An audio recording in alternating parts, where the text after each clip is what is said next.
तुम्ही येताय. नमस्कार, मी समाधान या व्यासपीठावर हा विषय सांगण्यासाठी उभा आहे. सोशल मीडियाच्या विळख्यात अडकलेली तरुणाई. मित्रांनो, जर हा विषय वक्तृत्व स्पर्धेसाठी घ्यावा लागत असेल तर तुम्ही समजून जावा की आजची तरुणाई ही मोबाईलच्या व्यसनामध्ये खूपच अडकत चाललेली आहे. आमचे पूर्वीचे लोक असं म्हणायचे की नाचू कीर्तनाच्या रंगी, ज्ञानदीप लावू जगी. परंतु आताच्या मुलांना तर ही ओळ सुद्धा म्हणायला वेळ नसतो.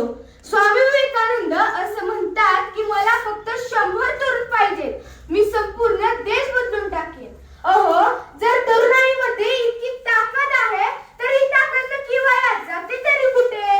तर ही ताकद वाया जाते मोबाईलमध्ये आणि सोशल मीडियामध्ये.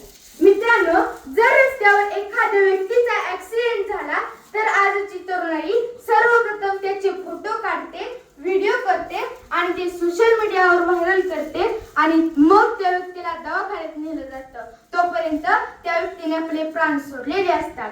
मित्रांनो, आजची तरुणाई ही माणुसकीला विसरत चाललेली आहे. म्हणून कवी असं म्हणतात की तू हिंदू बनेगा ना मुसलमान बनेगा, तू हिंदू बनेगा ना मुसलमान बनेगा, तू इंसान की औलाद है, तू इंसान ही रहेगा, तू इंसान की औलाद है, तू इंसान ही रहेगा. आजची तरुणाई ही मोबाईलच्या व्यसनामध्ये खूपच अडकत चाललेली आहे.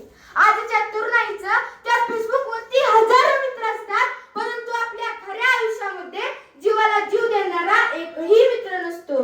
आजच्या तरुणाईचं त्या अभ्यासाकडे लक्ष कमी आणि फेसबुकला पाठवलेल्या फोटोला किती लाईक्स येतात याकडे लक्ष जास्त असतं.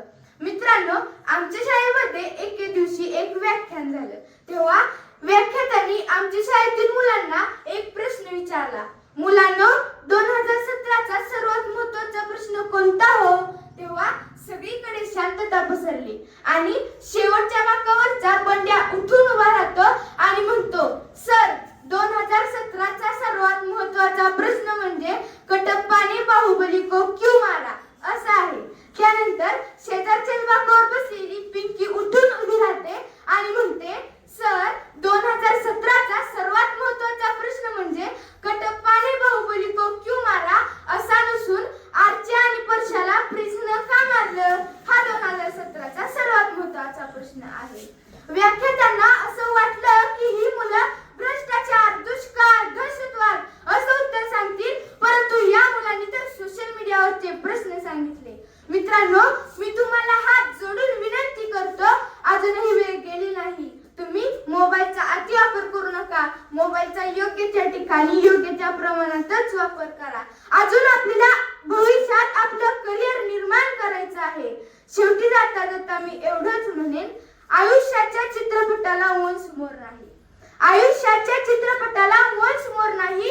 हव्याशा वाटणाऱ्या क्षणांना डाउनलोड करता येत नाही आणि नको नकोशा वाटणाऱ्या क्षणांना डिलीटही करता येत नाही. म्हणून चांगलं जगा, मन भरून जगा, भरभरून जगा, कारण लाईफ हा चित्रपट पुन्हा लागणार नाही, पुन्हा लागणार नाही.